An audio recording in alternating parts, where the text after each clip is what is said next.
About to take that flight. It's tune time. Let's get it done.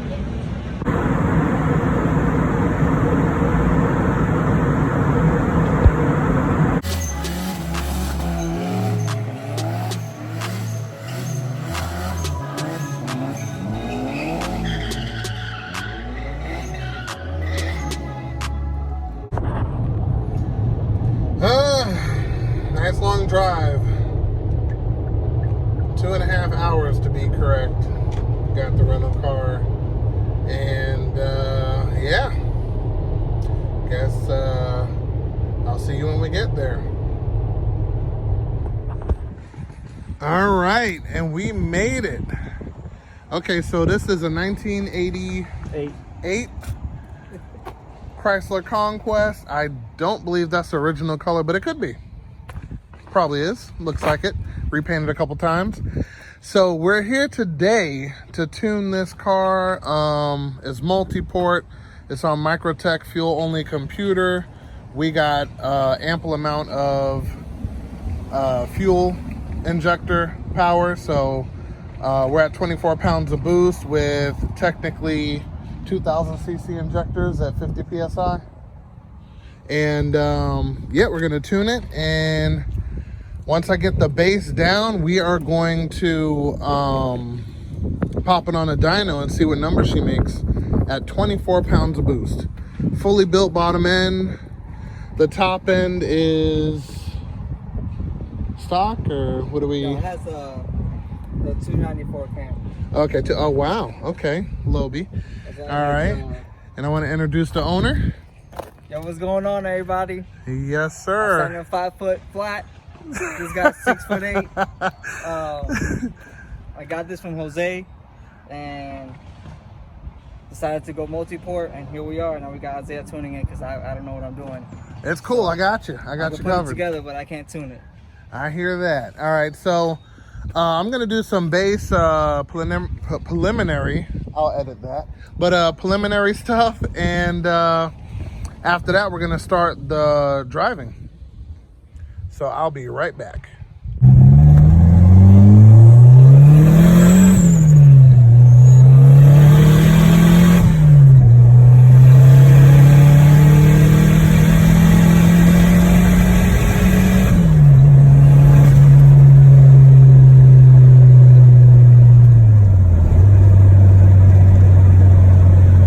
How do you like it?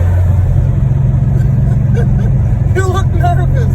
Remember, the car's going to be faster with me out of it. 377 pounds. Remember that. But it feels good to me. I got to watch the air fuel ratio and see what it's doing. So we're going to slow down to 35 miles an hour. Alright, we're going to give it a tug, alright?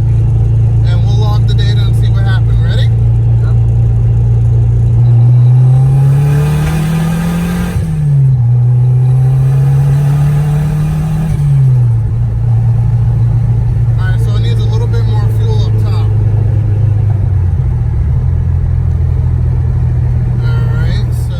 Alright, so we are here at SD Racing out in Georgia.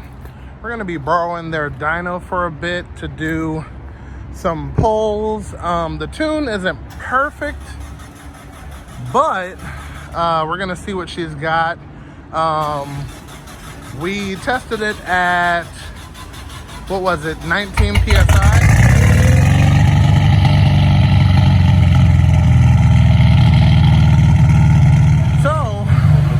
Are trying to get her back to 24 psi,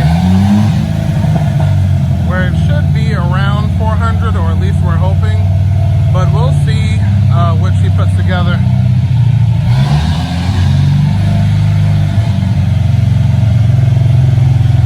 So we got a Mustang dyno, and let's see what she puts down. I know it's gonna break some hearts. You know how they read.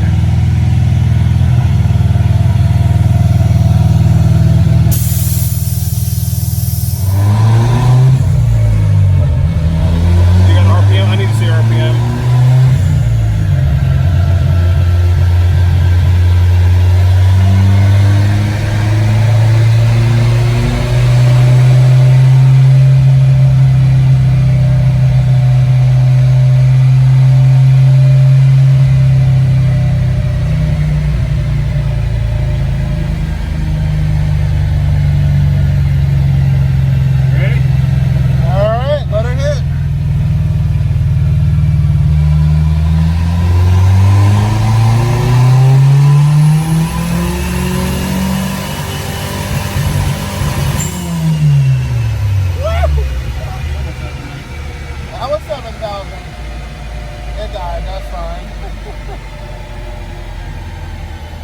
Tires are spinning. I think so too. I felt that. But with us in it, I doubt it. I can fix that real quick. Okay. What numbers we got? That's gonna be horrible because it spun. Oh, did it? It spun the hole. Oh, wow. So, All right, spinning on the dyno. That's a good sign. So what Making what some I power. have to do? Right? I gotta put the lift up and I gotta yank the car back on the rear roller. And Oh, fix okay. it. Oh, okay, perfect. All right, so first pull, it showed 225 spinning on the dyno, which they're about to adjust the straps and fix that now. But that's a good start. Air fuel ratio was looking perfect. I would like to adjust the rev limiter. So let me turn it in the on position for that. And it spun. Yeah. Air fuel ratio was perfect though. Oh, no, we're good. You see a number on there or no? Well, it's showing 228, but it was spinning, so that's not gonna count. Oh. Yeah. So they're fixing it now. Power. So, let's see. Let's get into.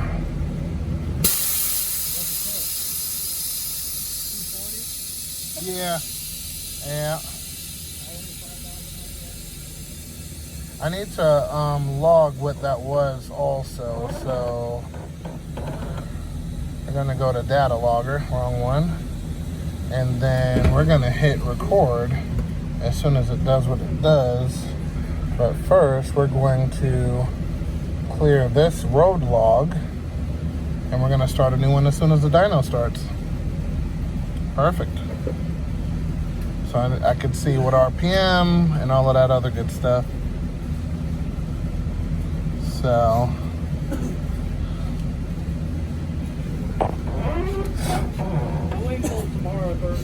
we're gonna let her rip again.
Simulated inertia, it'll go a little bit quicker. And then we'll do it in third gear instead. Oh, okay. That way we can still load it up. And perfect. All right, let's see some numbers. Okay, that's kind of weird. 227, 284. 284 torque. 284 torque. Okay, and then 227 horsepower. That is strange. That's weird. That really is. So we're gonna stop the log. We're gonna exit here. If you can keep it on that screen, I'm gonna calibrate it in third gear, see if we can get up through the pool a little bit. Oh, okay. Let's see if she comes in right. Cross fingers. tires and everything else. Let's see what she's got. I want to see how many pounds of boost. Actually, you can see it there too, but I want that. oh, okay.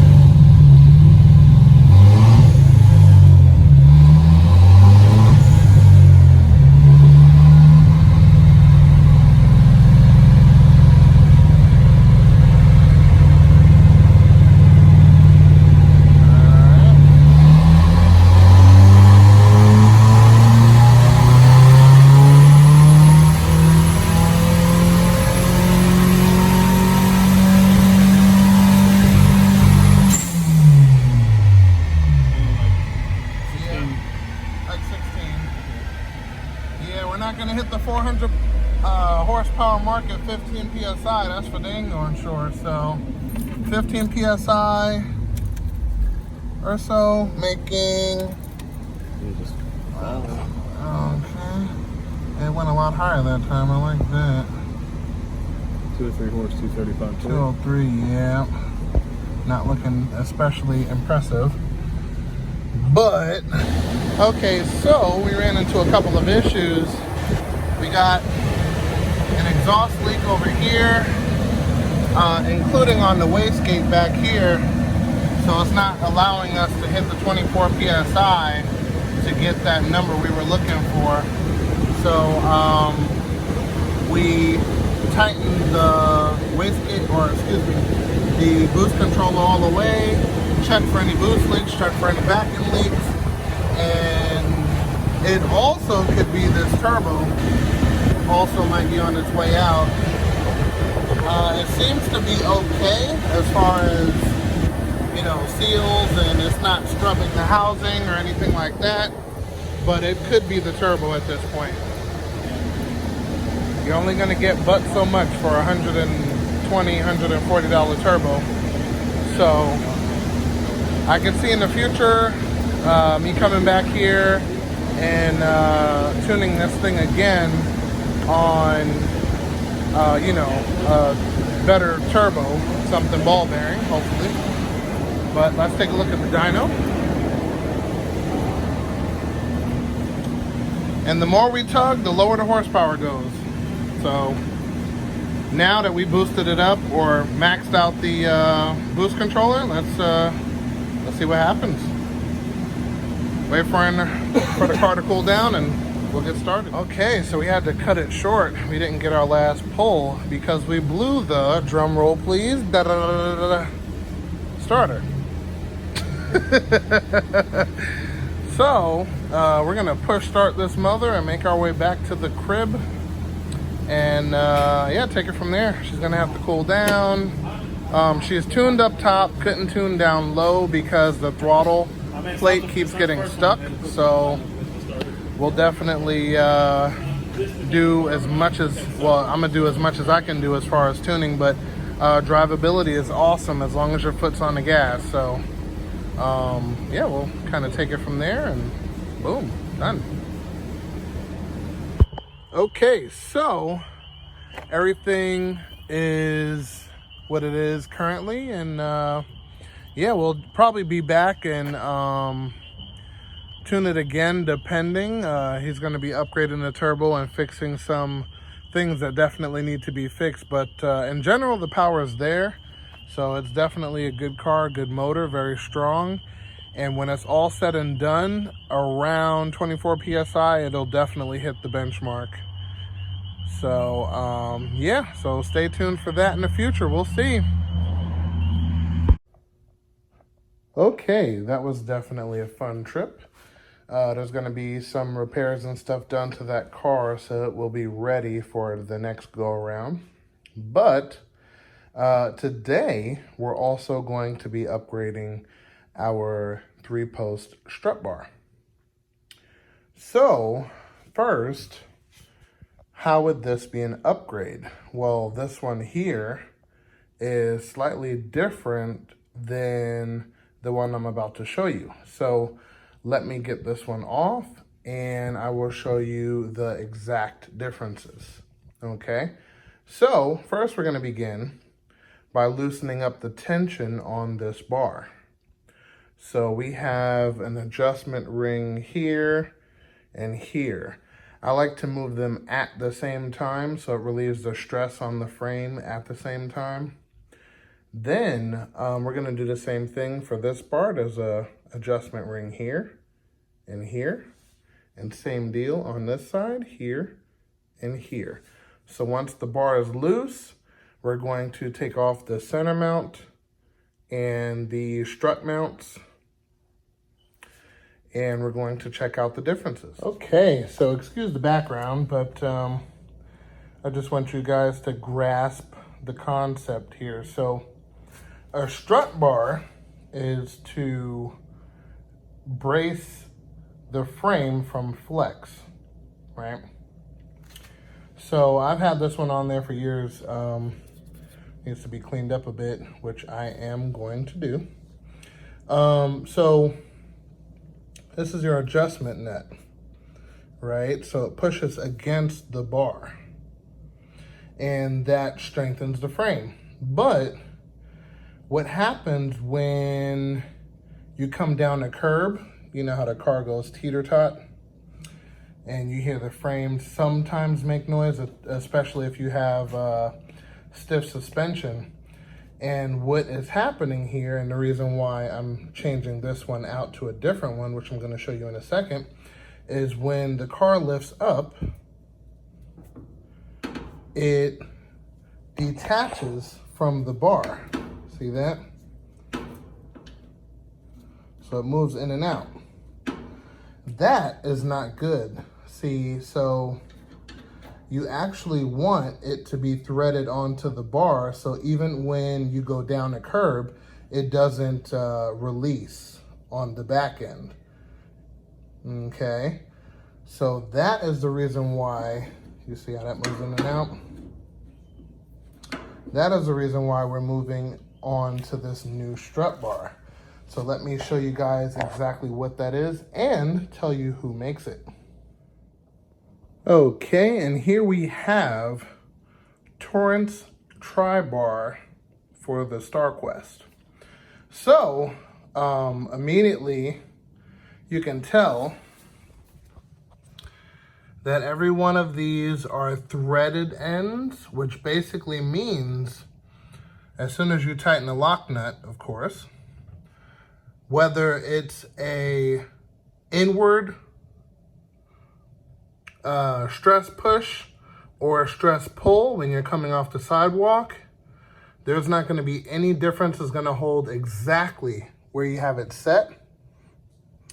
And that's exactly what you want for track purposes or, you know, pretty much anywhere really. If you put in a roll cage, you don't want it to move. And that's exactly what this is simulating, but for the strut tower. So this is the setup, and let's see it in the car. And here is the fitment. I didn't bolt it down because I don't want to dirty up this beautiful bar with my dirty vehicle. I'm going to be putting this in a little bit later once, of course, this motor is pulled and the race one goes in and blah, blah, blah, blah, blah. But anyway, this is the fitment. Yes, it clears MPI by a large margin, so you don't have to worry about that. A direct bolt in, nice and clean. She's looking good. And the materials is billet aluminum with stainless steel end caps. Okay. And definitely an awesome and amazing product. If you want to contact Torrent via Facebook, he can take care of you. His name is Torrent Diehard Mitsu. You can contact him on Facebook.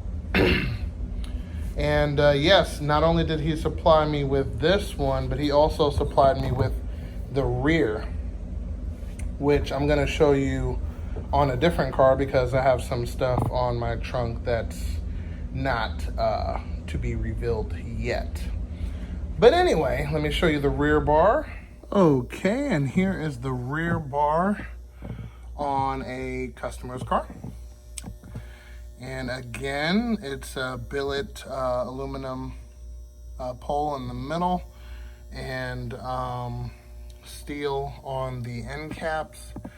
And again, this is a beautiful finish. I really like this. It definitely came out perfect. So again, definitely contact them and yeah, get you a set. I got mine. You better get yours. And with that being said, I want to bid you adieu. But before I do, I want to thank everyone for subscribing and hitting that bell icon, because we have finally hit the 500 subscriber mark. And I want to thank each and every one of you. So again, if you're new to the channel, definitely hit the bell icon and subscribe in the opposite way. But yes, I definitely want to thank everyone for watching, and I'll see you next episode.